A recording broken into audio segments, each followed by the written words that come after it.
Hello friends, welcome back to super grades. This is Rahul Sharma. आज इस video में हम डिस्कस करने वाले हैं अबाउट रिडेम्पशन ऑफ डिबेंचर्स। हमारे प्रीवियस वीडियो में हमने डिस्कस किया था कि किस तरीके से आप डिबेंचर्स को इशू करते हैं, what are the terms of issue of debentures. हमने देखा था कि डिबेंचर्स को तीन कंडीशंस पे इशू किया जा सकता है, that is par, premium and discount. अब आज की इस वीडियो में हम देखेंगे कि किस तरीके से कंपनी अपने डिबेंचर्स को रिडीम करती है। Okay, so let's get started. So पहले तो हम मतलब समझ लेते हैं, what is the meaning of redemption. Redemption of debentures, redemption means buying back of the debentures by paying the debenture holders. जब कंपनी डिबेंचर होल्डर्स को उनका जो कुछ भी अमाउंट बनता है वो पे करने के बाद डिबेंचर को वापस ले लेती है, that is called redemption. Okay, so you can say कि रिडेम्पशन ऑफ डिबेंचर्स का मतलब होता है कंपनी अपने ऊपर से जो फाइनेंशियल बर्डन है लाइबिलिटी का वो कम कर रही है। Okay, by the means of paying to the debenture holders. Debenture holders को जो डिबेंचर्स इशू किए गए हैं उनका एक मैच्योरिटी डेट या ड्यू डेट होता है। So on that maturity date और ड्यू डेट कंपनी रिडीम करती है अपने डिबेंचर्स को, यानी कि कंपनी पे ऑफ कर देती है उस डिबेंचर का पैसा। ठीक है, और जैसे ही कंपनी ने डिबेंचर का पैसा पे कर दिया डिबेंचर होल्डर को, at the very same time company की जो लाइबिलिटी है वो कम हो गई। Okay, so this is redemption. Okay, redemption of debentures, it is also called buying back। वापस ले लेना अपने डिबेंचर को। अब फ्री में तो वापस आएगा नहीं, यानी कि पे करने के बाद, डिबेंचर होल्डर को पे करने के बाद इस डिबेंचर को ले लेना, कैंसिल आउट कर देना, that is redemption of debentures. So what is redemption of debentures? Redemption means repayment of the amount of debentures by the company. Repayment of the amount. Repayment of the amount of debentures by the company. जब company debentures का पैसा वापस कर देती है, किसको वापस कर देती है? डिबेंचर होल्डर्स को। तो इस सिचुएशन को, इस पूरी प्रोसेस को कहते हैं redemption of debentures. It is also called buying back, क्योंकि वापस ले रहे हैं ना डिबेंचर्स को, इसीलिए इसे आप बाइंग बैक भी कहते हैं। Debentures are redeemed either on due date, या तो उसे ड्यू डेट पे वापस लिया जाता है, पे किया जाता है, और earlier as per the terms of the issue. So whenever any debenture is issued by the company also mentions the duration or the due date on which that particular debenture will be redeemed। मतलब company ये भी बताती है कि इस debenture को कब वापस लिया जाएगा या इसका पैसा कब पे कर दिया जाएगा पूरी तरीके से डिबेंचर होल्डर को। ओके, सो ये क्या हो सकता है? या तो ड्यू डेट हो सकती है, या फिर मैच्योरिटी डेट भी कहते हैं, या फिर मैच्योरिटी डेट के पहले भी कंपनी डिबेंचर को रिडीम कर सकती है। ठीक है, बात ध्यान रखिएगा। आगे बढ़ते हैं। ये कुछ इंपॉर्टेंट पॉइंट्स हैं जो आपको ध्यान में रखने हैं at the time of redemption. जब रिडेम्पशन का आप क्वेश्चन सॉल्व कर रहे होते हैं तो you need to keep these points in your mind. Time of redemption of debenture, मतलब व्हाट इज द टाइमिंग, कब रिडीम किए जा रहे हैं वो डिबेंचर्स। या तो रिडीम करेंगे हम मैच्योरिटी डेट पे या फिर मैच्योरिटी डेट के पहले। So whatever will be the date और ड्यूरेशन, उस टाइम को आपको बहुत ध्यान से देखना होगा, कंसिडर करना होगा। Next is amount of redemption of debentures, मतलब डिबेंचर्स को किस अमाउंट पे रिडीम किया जा रहा है। किस अमाउंट पे रिडीम किया जा रहा है से मेरा मतलब, मान लेते हैं कि एक डिबेंचर है ₹100 का, ऐसा मान लेते हैं। अब इसे इश्यू किया गया था ₹100 पे। ओके, अब इश्यू करने के बाद जरूरी नहीं है कि इसे कंपनी वापस ले ₹100 में। हो सकता है कि कंपनी इसे ₹110 में वापस ले ले, यानी कि एक्स्ट्रा अमाउंट देके वापस लिया। कितना एक्स्ट्रा अमाउंट? ₹10। तो आप क्या कहोगे? प्रीमियम में वापस लिया, यानी रिडेम्पशन एट प्रीमियम। ओके, या फिर कंपनी इस 100 के शेयर को ₹100 में ही वापस ले लेगी। ओके, तो ये क्या हुआ, पार वैल्यू। कभी भी ध्यान रखिएगा कि रिडेम्पशन के टाइम पे यूजुअली आपको दो ही कंडीशंस देखनी होती हैं, which is redeemed at par and redeemed at premium. Discount पे रिडेम्पशन नहीं किया जाता। Okay, so amount of redemption से मतलब क्या है कि whether the redemption is made at par और एट प्रीमियम, आपको ये देखना होगा। Next, source of redemption of debenture. What are the sources of redemption? अब सोर्सेज ऑफ रिडेम्पशन मतलब कहां से रिडीम किया जा रहा है, रिडेम्पशन का पैसा कहां से लेके आ रहे हैं। तो सोर्सेज ऑफ रिडेम्पशन जो होते हैं इन्हें हम आगे डिस्कस करेंगे। एक, या तो कंपनी अपने कैपिटल में से पैसा निकाल के रिडीम करेगी, या फिर कंपनी के पास अगर सफिशिएंट प्रॉफिट्स हैं तो उस प्रॉफिट को यूज करके कंपनी रिडीम करेगी अपने डिबेंचर्स को, या फिर कंपनी एक मिक्स फॉलो कर सकती है, यानी कि कुछ अमाउंट हो सकता है कैपिटल में से रिडीम कर ले और कुछ अमाउंट रिडीम करे आउट ऑफ प्रॉफिट। ठीक है, तो ये हम अभी आगे डिस्कस करेंगे। Let's proceed. So methods of redemption of debentures, what are the methods of redemption? redeem जब आप करते हैं डिबेंचर्स को, उसके कौन कौन से मेथड्स हैं? Payment in lump sum, it means on maturity date the debenture holder is paid in full। मतलब 100 रुपए का एक डिबेंचर था, मैच्योरिटी डेट आ गई उसकी, तो 100 रुपए दे दिए आपने पूरे के पूरे डिबेंचर होल्डर को और वो डिबेंचर रिडीम कर लिया। Next, payment in instalments. ठीक है, इट मींस कि पूरा का पूरा पैसा कंपनी एक बार में नहीं पे कर रही है डिबेंचर होल्डर्स को, बल्कि इंस्टॉलमेंट्स में पे कर रही है। ठीक है, so that is why it is called payment in instalments. Okay, इसे आप ड्रॉ ऑफ लॉट्स भी कहते हैं, ड्रॉ ऑफ लॉट्स के अंदर आता है ये। Next is purchase from open market. What is open market? Open market means the stock market itself. Okay, usually क्या होता है, आपने देखा होगा कि जो भी कंपनी के शेयर्स या अदर सिक्योरिटीज होती हैं वो आपको देखने को मिलती हैं शेयर मार्केट में। ओके, आप अगर किसी कंपनी के शेयर परचेज करना चाहते हो तो जरूरी नहीं है कि जब आईपीओ आया हो तभी आप परचेज करें उस कंपनी के शेयर्स या सिक्योरिटीज। ओके, आईपीओ मतलब इनिशियल पब्लिक ऑफर, जब first time, for the very first time company अपने शेयर्स मार्केट में इशू कर रही है, तो एक तो तब मौका मिलता है शेयर्स परचेस करने का। बट अगर आपने उस टाइम नहीं परचेस किया शेयर, तो क्या आगे नहीं परचेस कर सकते? बिल्कुल कर सकते हो। कैसे परचेस कर सकते हो? जो एग्जिस्टिंग शेयर होल्डर्स होंगे, किसी भी कंपनी के एग्जिस्टिंग शेयर होल्डर्स होंगे, उनमें से सारे के सारे शेयर होल्डर्स एक कंपनी के शेयर्स को होल्ड करके नहीं रखने वाले। उनमें से कुछ तो ऐसे होंगे जो चाहेंगे कि भाई वो कैपिटल गेन्स अर्न करें। कैपिटल गेन्स मतलब कुछ टाइम तक होल्ड करके रख लिया आपने कंपनी के शेयर्स को, और जैसे ही उसका प्राइस बढ़ गया काफी, तो आपने उसे बेच दिया। ओके, कहाँ बेचोगे? स्टॉक मार्केट में। ठीक है, अब स्टॉक मार्केट में आपने बेचा, तो at the very same time उसे खरीदने वाला भी तो कोई ना कोई होगा। ठीक है, सो उसी तरीके से डिबेंचर्स को भी, जैसे मैं एक डिबेंचर होल्डर हूं, मेरे पास एक कंपनी का डिबेंचर है, मुझे आज पैसों की जरूरत है, मैं जाके स्टॉक मार्केट में इस डिबेंचर को बेच दूंगा, और इस डिबेंचर की जो भी करंट प्राइस होगी स्टॉक मार्केट के अंदर, वो प्राइस मुझे मिल जाएगी। राइट, अब इसे आप कहते हैं ओपन मार्केट। तो कंपनी क्या करती है, अपने ही डिबेंचर्स को ओपन मार्केट से भी परचेज कर सकती है, वो स्टॉक मार्केट से भी परचेज कर सकती है। Okay, and next is conversion into shares और न्यू डिबेंचर्स। मतलब एक डिबेंचर इशू किया गया था, अब इसको कैसे रिडीम कर रहे हैं?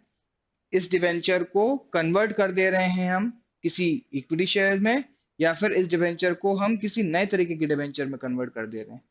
ठीक है, तो ये भी एक वे है, this is also a method of redemption. ठीक है, we'll discuss all these four one by one। okay, next, sources of redemption। sources की जब हम बात कर रहे हैं, sources of redemption मतलब कहां से पैसा लाती है कंपनी रिडीम करने के लिए। ठीक है, रिडेम्पशन करना है, डिबेंचर्स को पे बैक करना है, तो उसके लिए कहां से आपके पास पैसा आता है, कंपनी के पास कहां से पैसा आता है? Okay, so it can be out of capital, company अपने कैपिटल का पैसा यूज करके या कैपिटल में से पैसा निकाल के डिबेंचर्स को रिडीम कर लेगी, या फिर it can be out of profits if the company has sufficient amount of profits, ठीक है। तो उस प्रॉफिट में से कुछ हिस्सा अलग निकाल दिया जाता है, ठीक है, किसके नाम पे, रिडेम्पशन ऑफ डिबेंचर्स के नाम पे, ओके। और next is out of capital and profits both, यानी कुछ अमाउंट हो सकता है रिडीम किया जाए आउट ऑफ कैपिटल, एंड कुछ अमाउंट ऑफ डिबेंचर्स को हम रिडीम करें प्रॉफिट्स के बेसिस पे, okay. Next, redemption by payment in lump sum. Lump sum means one time payment, एक बार में आपने क्या किया, वन शॉट में पेमेंट कर दिया, किसको, डिबेंचर होल्डर को, ओके। कैसे होता है ये, the debentures are redeemed at par, अगर पार वैल्यू पे डिबेंचर्स को रिडीम किया जा रहा है, पार वैल्यू मतलब जो फेस वैल्यू है, नॉमिनल वैल्यू है एक डिबेंचर की, फॉर एग्जाम्पल 100 रुपीज का डिबेंचर है, 100 रुपीज में ही रिडीम कर रहे हैं, that is redeemed at par. तो क्या जर्नल एंट्री बनती है, फर्स्ट एंट्री तो ये बनती है,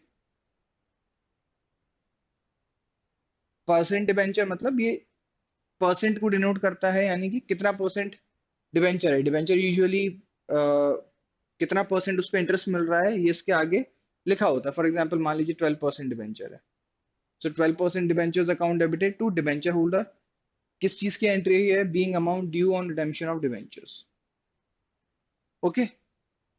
ये ड्यू एंट्री हो गई, मतलब डिबेंचर होल्डर्स को कितना अमाउंट पे करना है इस एंट्री में आपने रिकॉर्ड कर दिया। आफ्टर दैट हम क्या करेंगे, कंपनी जो है पेमेंट कर देगी डिबेंचर होल्डर्स को, तो उसकी एंट्री क्या बनेगी, debenture holders debited to bank, being payment made to debenture holders. तो ये एंट्री ड्यू एंट्री है, ये पेमेंट एंट्री है, ओके। कब, जब पार में रिडीम किए जा रहे हैं। और नेक्स्ट कंडीशन क्या हो सकती है, एनी केसेस, रिडेम्पशन दो कंडीशंस में हो सकता है, या तो पार या फिर premium, okay. So next one is if debentures redeemed at premium, premium means face value से ज्यादा पैसा पे करके अगर कंपनी अपने डिबेंचर्स को बाय बैक करे, तो दैट इज प्रीमियम, राइट। अब शेयर्स के केस में प्रीमियम क्या होता था, एक शेयर जो कंपनी ने बेचा, फेस वैल्यू से ज्यादा में बेचा, तो कंपनी के लिए क्या था, प्रॉफिट था, राइट। लेकिन जब रिडेम्पशन हो रहा है, राइट, डिबेंचर्स का रिडेम्पशन हो रहा है और रिडीम करते टाइम, बाय बैक करते टाइम आपको एक्स्ट्रा अमाउंट पे करना पड़ रहा है डिबेंचर होल्डर को, 10 की जगह मान लो 15 रुपए पे करना पड़ रहा है आपको, तो 5 रुपए एक्स्ट्रा पे कर रही है ना company, in the name of premium to the debenture holder, ठीक है। तो प्रीमियम ऑन रिडेम्पशन क्या है, ये एक तरीके का लॉस है, दैट इज ऐसा आप कहाँ लिखते हैं, डेबिट में। बाकी एंट्री तो वही बनती है, percent debenture account debited, premium on redemption debited to debenture holders, ये ड्यू एंट्री हो गई आपकी, इसमें आप बताओगे कि भाई इतना अमाउंट पे करना है डिबेंचर होल्डर को। After that will make the payment, और उसकी एंट्री तो सेम होगी, debenture holders account debited to bank, okay. So इतना आपको समझ में आया होगा आई गेस। इसके आगे बढ़ते हैं। So next we will start with debenture redemption reserve. Debenture redemption reserve का हम लोगों ने देख लिया कि क्या क्या होता है डिबेंचर रिडेम्पशन रिजर्व में, okay. After that journal entry for transferring amount to DRR. अब डिबेंचर रिडेम्पशन रिजर्व में as per the companies act and SEBI's guideline आपको, यानी कि कंपनी को डिबेंचर रिडेम्पशन रिजर्व क्रिएट करना पड़ता है, ओके, मैंडेटरी है, ठीक है। और इस डिबेंचर रिडेम्पशन रिजर्व में आपको कुछ अमाउंट ट्रांसफर करना होता है, विच must be at least 10% of the total nominal value of the debentures that are to be redeemed, यानी कम से कम 10% नॉमिनल फेस वैल्यू जो होती है उन डिबेंचर्स की जिन्हें रिडीम किया जाना है, कम से कम उतना अमाउंट आपको डीआरआर में ट्रांसफर करना होता है। यूजुअली आप क्वेश्चन करेंगे तो मिनिमम 25% अमाउंट जो है वो आप ट्रांसफर करेंगे डिबेंचर रिडेम्पशन रिजर्व में, ओके। सो इसको आप किस तरीके से करेंगे, या तो ये जनरल रिजर्व में से ट्रांसफर होगा डिवेंचर रिडेम्पशन रिजर्व में, या फिर dividend equalisation reserve, otherwise surplus और balancing statement of profit and loss जो आपको गिवन होता है, वहां से आप डिवेंचर रिडेम्पशन रिजर्व में अमाउंट ट्रांसफर करेंगे। तो इन तीनों में से ही आप डिवेंचर रिडेम्पशन रिजर्व में अमाउंट ट्रांसफर कर सकते हैं। Okay, so usually general reserve या आप बोल सकते हैं statement of profit and loss use होता है to transfer the amount to debenture redemption reserve. Okay, अब यहाँ पे एक इंपॉर्टेंट नोट गिवन है। Okay, 25% of the face value of redeemable debentures is to be transfer to DRR. Question wise अगर आप देखें आपकी एनसीईआरटी के अंदर जो मेंशन है उसमें 25% मेंशन है कि minimum 25% of total nominal face value of debentures that are to be redeemed, उनको आपको क्या करना है, डीआरआर में ट्रांसफर करना है। फॉर एग्जाम्पल अगर मान लेते हैं 3 लाख टोटल नॉमिनल वैल्यू है उन डिबेंचर्स की जिन्हें रिडीम किया जाना है, तो इसका कितना 25% जो है, इसका 25% जो है आप डीआरआर में ट्रांसफर करेंगे। ओके, सो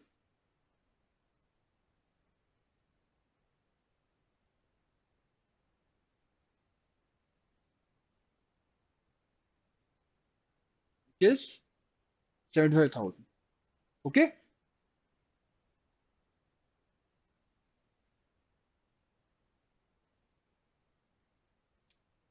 अब नेक्स्ट है DRR is to be created before on और before 30th April in each year.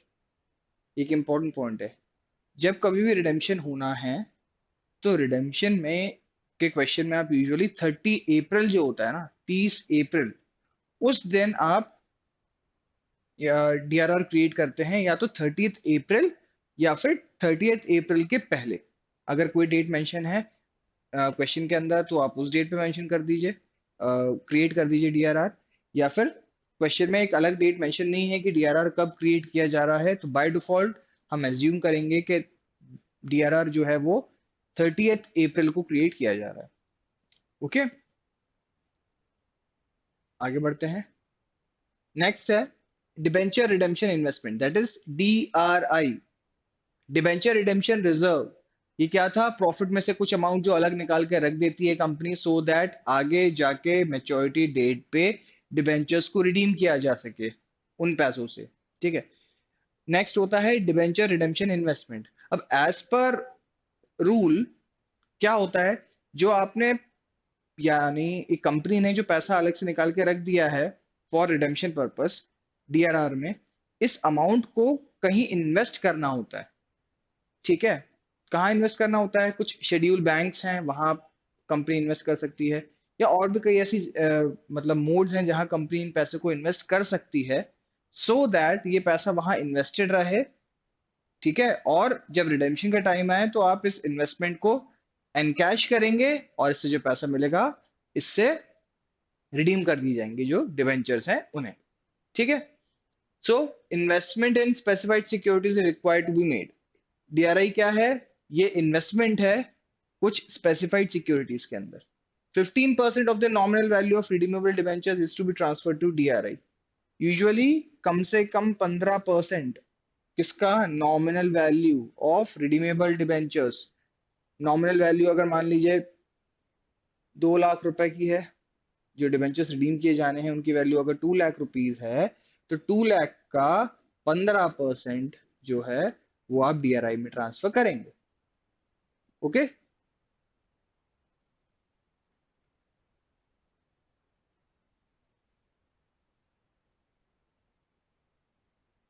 which will be 30,000.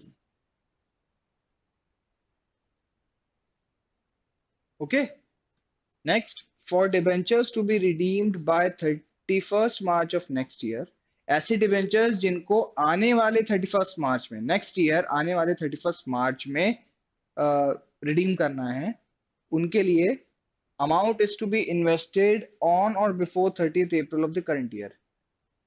उन रिडेम्पशन ऑफ डिबेंचर्स के लिए इस ईयर आप 30th अप्रैल या उससे पहले इन्वेस्टमेंट कर देंगे।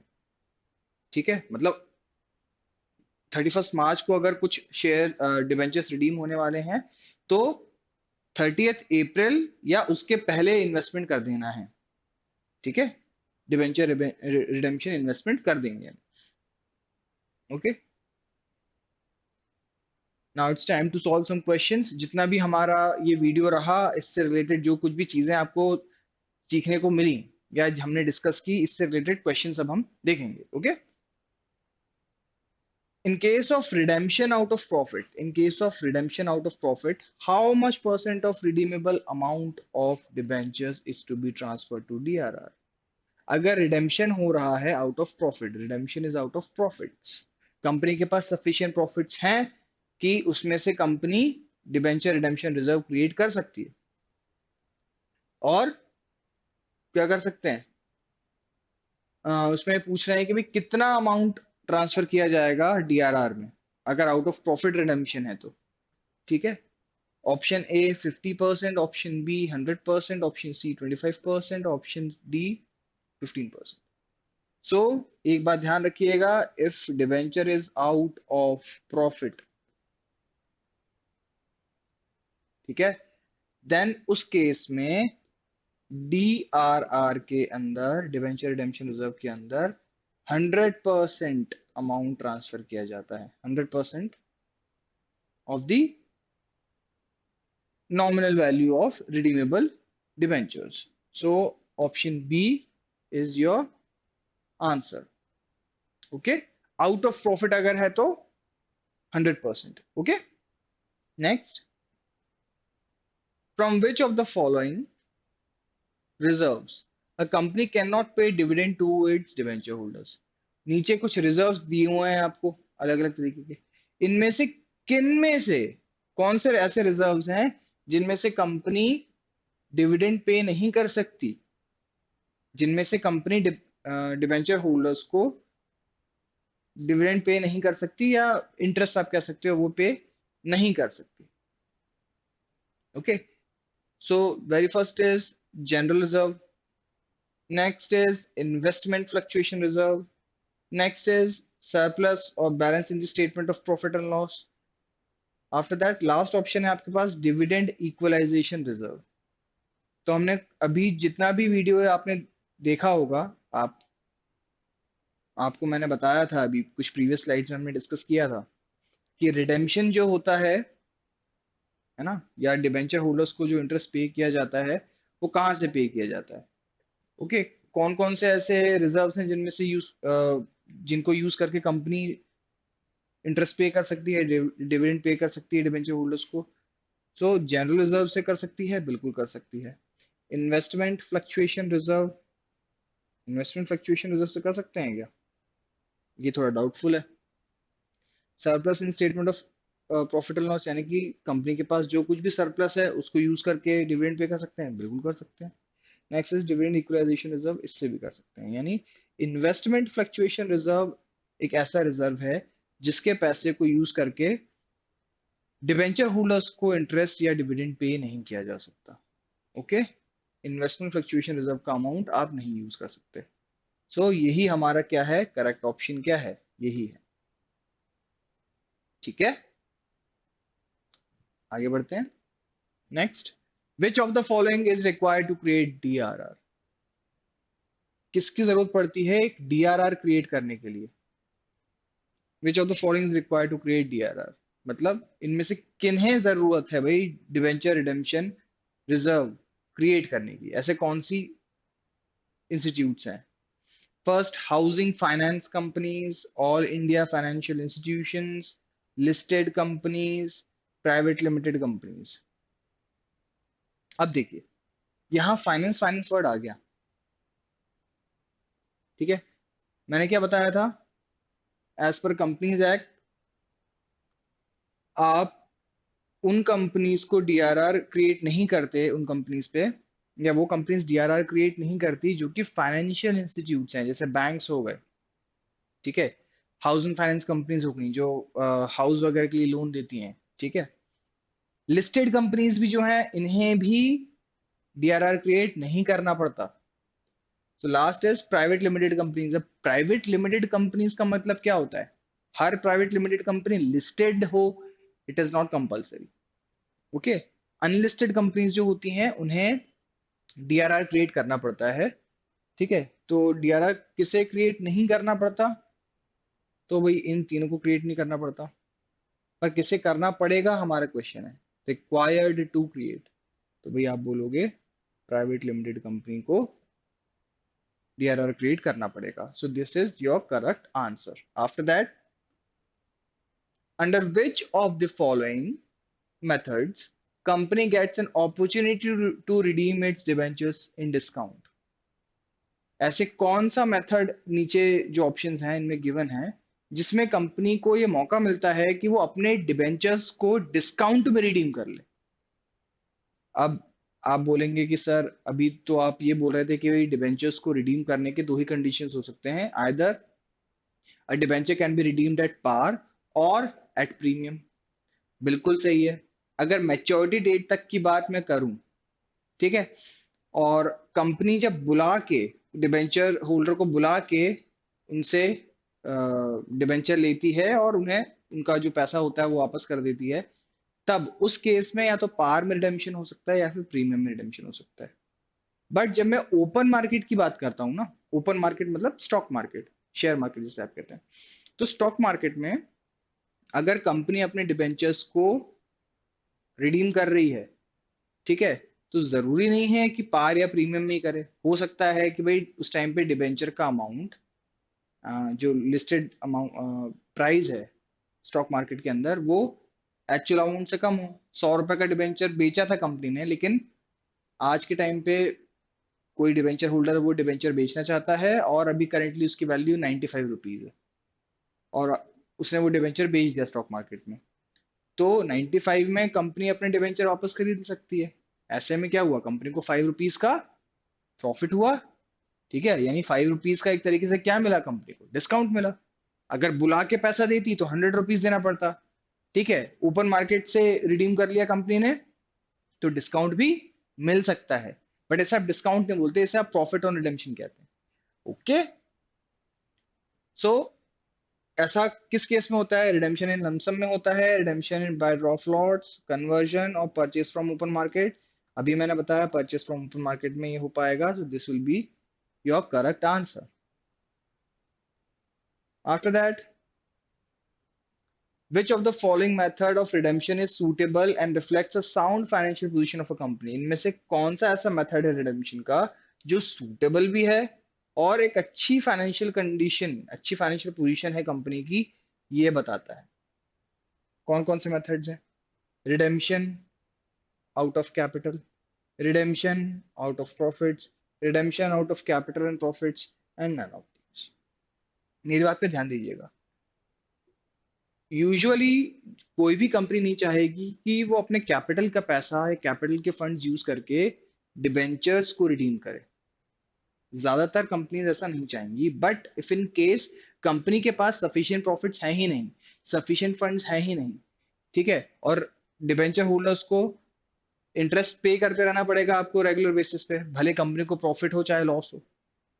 ठीक है, जब तक वो डिबेंचर डिबेंचर होल्डर के पास है उस पर इंटरेस्ट पे करना पड़ेगा कंपनी को। ठीक है। अब इससे बचने के लिए कंपनी क्या कर सकती है? वैसे तो कोशिश यही करेगी कि भाई प्रॉफिट इतना क्रिएट कर ले कि उस प्रॉफिट में से रिडेम्पशन किया जा सके। बट अगर मान लीजिए इतना प्रॉफिट नहीं हो पाया और मैच्योरिटी डेट भी आ गई, अब मैच्योरिटी डेट पे तो आपको पैसा दे के डिवेंचर को रिडीम करना ही पड़ेगा, राइट? तो उस केस में कंपनी क्या करती है, अपने कैपिटल का पैसा यूज करती है और डिवेंचर रिडीम कर लेती है। ऑन दी अदर हैंड, एक साउंड फाइनेंशियल पोजीशन वाली जो कंपनी होगी वो क्या करेगी, या एक अच्छी कंपनी जिसका मैनेजमेंट अच्छा होगा वो क्या करेगा, थोड़ा थोड़ा करके अपने प्रॉफिट में से हर साल कुछ पैसा अलग रखता जाएगा। ठीक है, किस लिए? ताकि इस पैसे को यूज किया जा सके डिबेंचर्स को रिडीम करने में। ठीक है, डिबेंचर रिडेम्पशन रिजर्व के नाम पे अलग करता जाएगा प्रॉफिट हर साल। तो एट द एंड जब मैच्योरिटी का टाइम आएगा तो मैच्योरिटी डेट पे जिस कंपनी ने डीआरआर क्रिएट करके रखा हुआ है या रिजर्व क्रिएट करके रखा हुआ है उसके ऊपर कम फाइनेंशियल बर्डन है, क्योंकि उसके पास रिजर्व्स के नाम पे ऑलरेडी इतना पैसा है कि वो रिडीम कर सके डिबेंचर्स। या फिर आप ये कह सकते हो कि रिजर्व बना ही इसलिए पाई कंपनी क्योंकि कंपनी के पास सफिशिएंट प्रॉफिट्स थे। तो आपका करेक्ट ऑप्शन क्या हुआ? रिडेम्पशन आउट ऑफ प्रॉफिट जो है, अगर कंपनी के पास सफिशिएंट प्रॉफिट है और कंपनी रिडेम्पशन कर रही है, इसका मतलब क्या है? कंपनी की फाइनेंशियल पोजीशन जो है अच्छी है। ठीक है, तो रिडेम्पशन आउट ऑफ प्रॉफिट अगर कोई कंपनी करती है तो आप ये कहते हो कि भाई फाइनेंशियल पोजीशन कंपनी की अच्छी है। आउट ऑफ कैपिटल कर रही है मतलब फाइनेंशियल पोजीशन अच्छी नहीं है, प्रॉफिट सफिशिएंट नहीं कमा पा रही है। Out of capital and profits अगर है तो भी कहीं ना कहीं आप ये कहोगे भाई कैपिटल में से तो जा ही रहा है ना, थोड़ा बहुत ही जाए। ठीक है, so this is your correct answer, redemption out of profit. Okay, so with this we come to the end of this video. I hope you like this video और इससे रिलेटेड जो भी इंफॉर्मेशन आपको मिली है ये आपके बहुत काम की होगी, बहुत ही हेल्पफुल होगी। ठीक है, see you in the next video. Thanks for watching.